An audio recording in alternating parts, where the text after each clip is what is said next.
Welcome back to Story Time with me, Miss Liz. Today we are reading a story that I discovered at the cutest bookstore I've ever been to in my life called The Story Shop in Monroe, Georgia. And if you are able to go, go. It will be worth every minute of your time.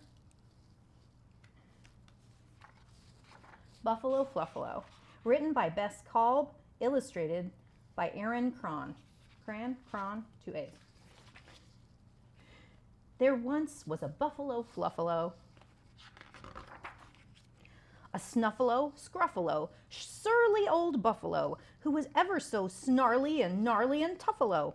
I'm the Buffalo Fluffalo, I heave and I huffalo, leave me alone because I've had enough-alo. You look so grumpy. One day, when old Fluff was especially miffed, a hammy old ram clomped up with a gift. I noticed you like to nap in the shade, so here's a big floppy wool hat that I made. Ram, he mooed in a manner so tuffalo, you must go away. I must rebuffalo. I don't need your rammy old hammy old help. It makes me want to stammer and yammer and yelp. The ram slunk away with his warm woolly stuffalo, and old Mr. Buffalo snarled and he snuffaloed. I'm the Buffalo Fluffalo, I heave and I huffalo. Leave me alone because I've had enough-alo. A prairie dog passed by mean Mr. Poofily. Excuse me, sir, I don't mean to sound goofily, but would you like to join me for flippies and funnels and romp and race in my tubular tunnels? Silly old weasel, cried Buffalo Fluffalo. I can't play in your tunnels on account of my puffalo. Leave me in peace. Go back to your burrow. Let me stomp around while I frown and I furrow. I'm the Buffalo Fluffalo. I heave and I huffalo. Leave me alone because I've had enough-alo. Then a squawky old crow perched on Fluffalo's horn, and Fluff looked at him with a sneer and a scorn. Hi there, old pal, said the crow with a smile. Wanna chitter and chat and catch up for a while? No way, Fluffalo huffaloed, his fur standing on end. I'm far too huffy to have time for friends. That's too bad, squawked the mangy old crow, because you seem like a guy I'd like to know. And just as Fluffalo reared up to shout, a dark, doomy cloud blocked the sun out. With a rumble and a grumble and a bangy, loud blark, the whole prairie and mountains were covered in dark.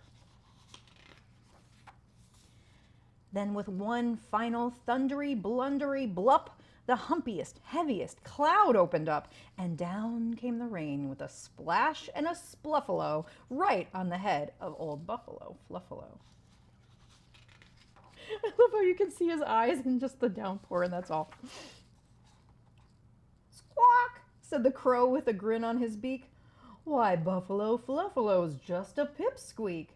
Then Ram and Prairie Dog gathered to see that indeed Mr. Fluff was so very wee. Look, cried the lamb, it's old Mr. Fluff, so little and piddle, all wet in the buff. Everyone gawked, from the mice to the snakes, even the scaly old fish in the lakes.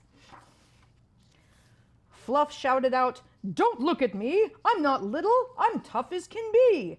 He shimmied and shook to repuff his fluff, then he snarled and gnarled and stomped with a huff. I'm the Buffalo Fluffalo, I heave and I huffalo, leave me alone because I've... Stop, said the ram. You don't have to act tough. We like you just fine without all of your puff.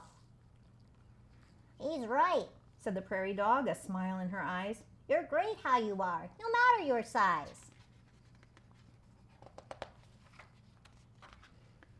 I am, sniffed the buffalo who wasn't so fluffalo.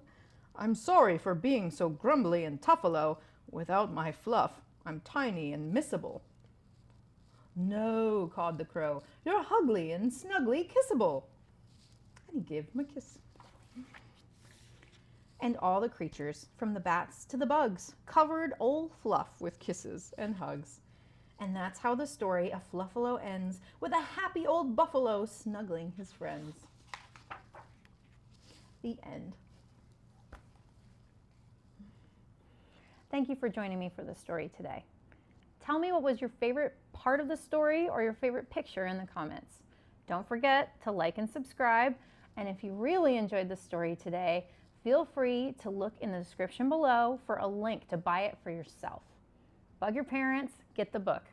Reading is the best.